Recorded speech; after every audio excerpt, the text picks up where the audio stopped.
Assalamualaikum warahmatullahi wabarakatuh. Alhamdulillah, salatu wassalamu ala rasulillah wa ala alihi wa sahbihi wa mawalah, la hawla wa la quwata illa billah. Alhamdulillah, segala puji bagi Allah. Banyak sekali nikmat yang Allah subhanahu wa ta'ala masih berikan kepada kita semua, mulai daripada nikmat kesehatan, kemudian juga nikmat umur yang masih Allah titipkan kepada kita. Mudah-mudahan setiap nikmat yang masih kita nikmati, yang sedang kita nikmati, ataupun yang sudah kita nikmati, menjadikan kita semakin dekat dengan Allah Subhanahu wa Ta'ala, seiring memang umur kita yang semakin terus bertambah dan semakin menua. Mudah-mudahan umur kita menjadi umur yang barokah. Umur yang barokah itu umurnya panjang, banyak amal solehnya. Salawat dan salam kita sanjung sajikan ke pangkuan junjungan kita baginda Nabi besar Muhammad sallallahu alaihi wasallam, Rasul yang menjadi uswah dan qudwah bagi kita semua. Sahabat RJTV yang dimuliakan Allah Subhanahu wa taala, dalam kehidupan ini terkadang kita mendapatkan ujian. Ada yang sakit, ada yang kemudian hartanya hilang, bisa jadi kemudian dia mempunyai berbagai cobaan, tidak cobaan pada dirinya, cobaan dengan keluarganya, kalaupun tidak di keluarganya, mungkin cobaan dengan teman sejawat di kantor, sehingga terkadang problematika yang kita hadapi ini membuat kita gelisah, membuat kita risau, terkadang juga menekan secara kejiwaan dan kebatinan. Dan itu memang fenomena yang kita hadapi dalam kehidupan keseharian kita. Terkadang kita dalam keadaan sangat prima, keluar dari rumah dalam keadaan sehat, tapi di tengah-tengah perjalanan ternyata Allah takdirkan kita mendapatkan musibah kecelakaan yang awalnya kita keluar bugar, sehat, ganteng, cantik, tapi ketika pulang sorenya kita sudah berada di rumah sakit. Cobaan demi cobaan adalah sesuatu yang memang tidak akan mungkin tidak kita lalui. Apapun yang kemudian terjadi pada diri kita, maka ini harus dimaknai dan disikapi secara baik. Ada beberapa panduan yang diajarkan di dalam Al-Quran ataupun di dalam hadis ketika kita menghadapi berbagai permasalahan, ketika kita menghadapi berbagai problematika dalam kehidupan kita, yang membuat kita jangan takut ataupun jangan gelisah, ataupun kita kemudian menjadi orang yang berputus asa. Nauzubillah, ada orang yang kemudian tidak sanggup menghadapi permasalahan, dia mengakhiri hidupnya dengan cara bunuh diri dan cara-cara lainnya. Allah Subhanahu wa taala sebenarnya sangat sayang, sangat cinta kepada kita. Terkadang Allah uji kita dengan berbagai permasalahan karena Allah Subhanahu wa taala ingin mengangkat derajat dan harkat kita di sisi Allah Subhanahu wa taala. Maka ketika kita menghadapi berbagai permasalahan yang seperti ini, ada beberapa hal yang kemudian harus kita tingkatkan. Yang pertama adalah menguatkan hubungan kita dengan Allah Subhanahu wa taala. Dalam hal ini ada dua hal yang saya ingin ingatkan kepada kita semua. Perbesar nilai takwa dan tawakal. Kenapa nilai takwa?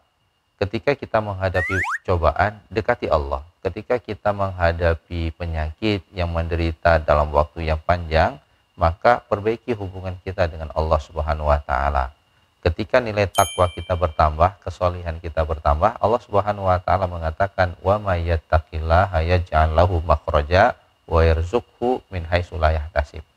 Barang siapa yang bertakwa, maka Allah Subhanahu wa taala akan memberikan berbagai solusi jalan keluar dari problematika yang kita hadapi. Dan juga kemudian kalau itu kesehatan, Allah akan berikan jalan keluarnya. Ya, likulida indawa. Setiap penyakit itu pasti ada obatnya. Cuman mungkin kita belum ketemu obatnya. Ketika kemudian kita meningkatkan keimanan, ketakwaan kita kepada Allah, baca Al-Quran jangan pernah lupa, berzikir jangan pernah lupa, maka nanti Allah akan hadirkan cara-caranya untuk kita kemudian mendapatkan pengobatan yang paripurna, yang sempurna, cocok dengan penyakit kita, sehingga kemudian kita kembali bugar. Maka jangan sampai ketika Allah uji, malah kita menjauh dari Allah Subhanahu wa taala. Tingkatkan ketakwaan kita, Allah berikan jalan keluar. Tingkatkan ketakwaan kita, kalau kita juga ada masalah dari rezeki, mungkin rezeki yang kita dapat, harta yang kita kumpulkan habis untuk pengobatan, Allah Subhanahu wa taala mengatakan akan ada rezeki yang tidak kita sangka-sangka. Kalau kita punya deposito di rumah, mungkin itu sesuatu yang sudah kita sangka. Kalau sakit sekian, berarti uangnya ada sekian, saya berobat sekian. Tapi ketika nilai takwa kita bertambah, maka Allah Subhanahu wa taala akan berikan rezeki min haitsu la yahtasib. Ada saja orang yang akan datang membantu, ada saja orang yang kemudian digerakkan hatinya oleh Allah Subhanahu wa taala untuk membantu kita. Begitu juga dengan tawakal. Wa may yatawakkal 'alallah fa huwa hasbuh. Barang siapa yang bertawakal kepada Allah, maka cukuplah urusannya. Artinya legowo ataupun menyerahkan semua urusan itu kepada Allah. Tidak ada sesuatu yang terjadi kepada diri kita kecuali Allah Subhanahu wa taala itu mengizinkan hal itu terjadi kepada kita. Maka tawakal kita kepada Allah, insya Allah Allah akan memberikan bantuan, memberikan pertolongan kepada kita. Itu yang pertama. Dan yang kedua, para pemirsa yang dimuliakan oleh Allah Subhanahu wa taala, banyak-banyak berdoa. Jadi ketika kita sakit, berdoalah. Allahumma anta syafi la syifa illa syifa'u. Ya Allah, Engkaulah Maha Penyembuh, tidak ada yang bisa menyembuhkan kecuali Engkau ya Allah. Kalau kita mendapatkan kemudaratan, berdoalah dengan doa-doa yang ma'thur yang diajarkan oleh Allah, oleh Rasulullah SAW. Bismillahilladzi la yadurru ma'asmihi syai'un fil ardi wala fis sama' wa wassami'ul alim. Kita berdoa kepada Allah dengan kekuatan zat Allah sehingga Allah bisa mengesampingkan semua mudarat yang akan bisa menimbulkan kepada diri kita. Maka perbanyak doa kepada Allah Subhanahu wa taala, itu langkah yang kedua yang harus kita lakukan untuk menggeser kegelisahan, menggeser kegalauan dalam kehidupan kita sehari-hari. Kemudian yang ketiga, ada hal yang cukup penting juga, yaitu menjaga silaturahim dan berkunjung dengan orang-orang soleh. Kenapa ini menjadi penting? Karena kita akan mendapatkan insight, akan mendapatkan masukan, akan mendapatkan nasihat. Bagaimana orang-orang soleh menghadapi permasalahan dalam kehidupannya. Tidak ada manusia di kehidupan dunia ini yang tidak punya masalah. Tapi bagaimana menyelesaikan masalah, bagaimana tetap berada dalam kebaikan, itu tidak mudah. Maka dengan kita bertemu dengan orang-orang soleh, bertemu dan bersilaturahmi dengan orang-orang yang kita anggap bisa memberikan kebaikan kepada kita, itu akan menguatkan kita. Bertanyalah kepada orang yang lebih paham, bertanyalah kepada orang yang lebih mengetahui, dia akan memberikan banyak solusi kepada kita. Terkadang kita juga perlu bertemu dengan orang-orang soleh ini untuk melihat bagaimana mereka mengelola kehidupan, bagaimana kesabaran mereka.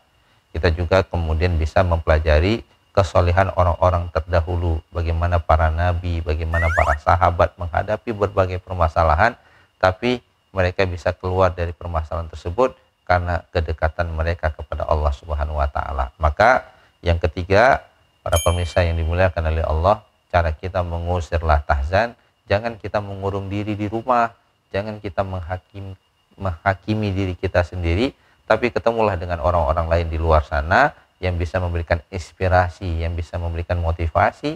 Alhamdulillah kalau dia kemudian bisa memberikan solusi dalam kehidupan kita. Dan yang terakhir, bagaimana kemudian kita bisa keluar dari problematika kehidupan yang melilit kehidupan kita hari ini, yang membebankan pikiran kita hari ini. Kita harus menghadapinya dengan penuh kesabaran dan keridhaan. Tidak ada sesuatu yang menimpa diri kita hari ini kecuali Allah Subhanahu wa taala mengizinkan hal itu terjadi. Maka bangun keridhaan terhadap apa yang sedang terjadi, hadapi dengan penuh kesabaran. Mereka-mereka yang sabar selalunya akan mendapatkan keindahan di ujung daripada kesabaran dia. Bukankah kemudian Rasulullah mengatakan ajaban li amril mukmin, sungguh kita takjub dengan urusan orang mukmin. Kalau dia mendapatkan nikmat syakar, dia akan bersyukur. Kalau dia mendapatkan ujian, dia akan bersabar. Dua kondisi ini akan memberikan kebaikan. Ketika kita dapat nikmat, kita bersyukur. Kita dapat kesehatan, bersyukur dengan cara laksanakan perintah Allah. Ya, lakukan aktivitas yang mendatangkan keridhaan Allah Subhanahu wa taala. Jangan buang-buang waktu kita pada tempat-tempat yang mengandung unsur maksiat. Bahagian daripada nikmat kesehatan, jaga kesehatan kita. Itu bahagian dari kita mensyukuri terhadap nikmat. Lalu ketika Allah uji dengan kesabaran, dengan sakit, Allah uji dengan masalah, maka bangun kesabaran. Hadapi dengan penuh kesabaran.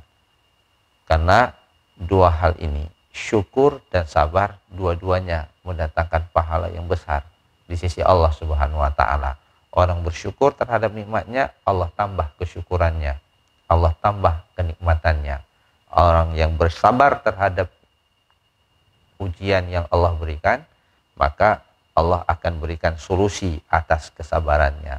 Mudah-mudahan kita menjadi masyarakat, menjadi seorang muslim yang selalu bisa menghadapi problematika kehidupan secara bijak, secara baik, dengan cara terus dan terus tingkatkan hubungan kita dengan Allah Subhanahu wa taala, lalu kemudian bangun hubungan kita silaturahim dengan orang-orang yang ada di sekitar kita, orang-orang yang soleh, orang-orang yang baik. Perkuat doa kita, dan yang terakhir, perkuat kesabaran dan kesyukuran kita. Mudah-mudahan Allah Subhanahu wa taala meridhai setiap nikmat, setiap umur, dan setiap ujian yang telah Allah berikan kepada kita. Hadanallahu wa iyyakum ajma'in. Wallahu muwaffiq ila aqwamit thariq. Assalamualaikum warahmatullahi wabarakatuh.